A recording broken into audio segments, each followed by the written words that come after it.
Google is the most visited website in the world, and it can be a helpful tool for academic research. In this video, you'll learn about the value of researching with Google, the top 4 tips to make your searching more efficient, and strategies to use to evaluate content found on the internet. Google can find general background information, open access journals, news, as well as gray literature. Gray literature is material published by organizations whose primary work is not publishing. This can include company reports, government documents, statistics, conference proceedings, theses and dissertations, and more. Gray literature is important to include in your searches because it captures information and perspectives not always found in the published literature. Let's look at some tips that can help you do more effective Google searching. Search tip 1: choosing terminology. The keywords used in your Google search are important. Use specific keywords for your search and stay away from vague or colloquial terms. If you're looking for current medical research on heart attacks, a search for myocardial infarction will likely return more useful results than heart attack. Search tip 2: search filters. Google has search filters that can be helpful for narrowing your search results.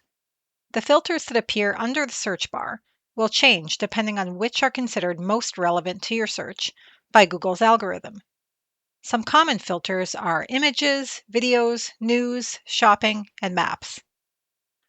Google has recently added AI mode, which uses Google's Gemini LLM to answer the question you asked. AI mode will appear as the first filter option under the search bar on any search result page. Google has also added an AI overview box, which is returned as the first search result for most searches. If you would like to perform a search that does not include the AI overview, you can add -AI to your search string. The other filters that do not have their own button under the search bar can be found under the More dropdown. The Tools dropdown has filters for time and all results. This is also where you will find Google's advanced search.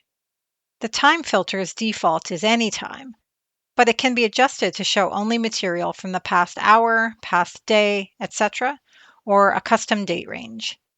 The All Results filter has options for either all results or verbatim, meaning only results using your exact terms are returned. Verbatim searching can also be done by enclosing all or part of your search string in quotation marks. Search tip 3: advanced searching. Try Google's advanced search feature to help guide your search.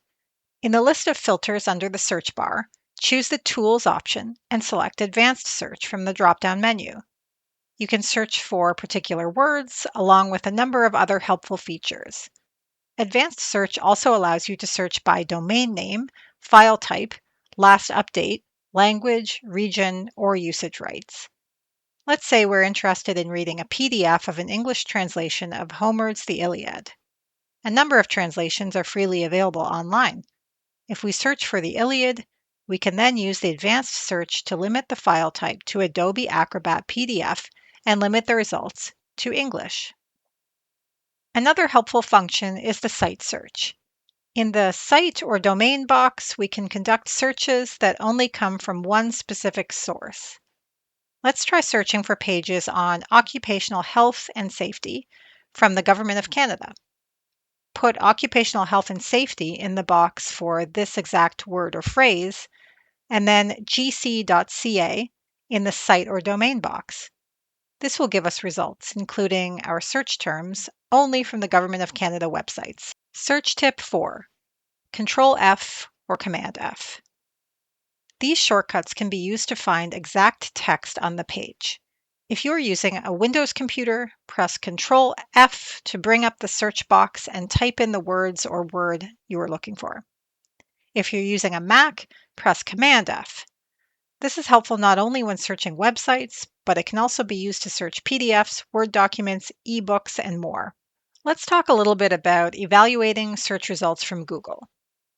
Just because a result appears on the results page doesn't necessarily mean it is reliable. Results are ranked according to Google's own methods and are influenced by your search history and by advertising. Results that are labeled as sponsored are there because the owners of the website have paid Google to have their results moved up. These could appear anywhere on the search page, but are often found near the top. There is an option to hide these results by clicking the Hide Sponsored Results button.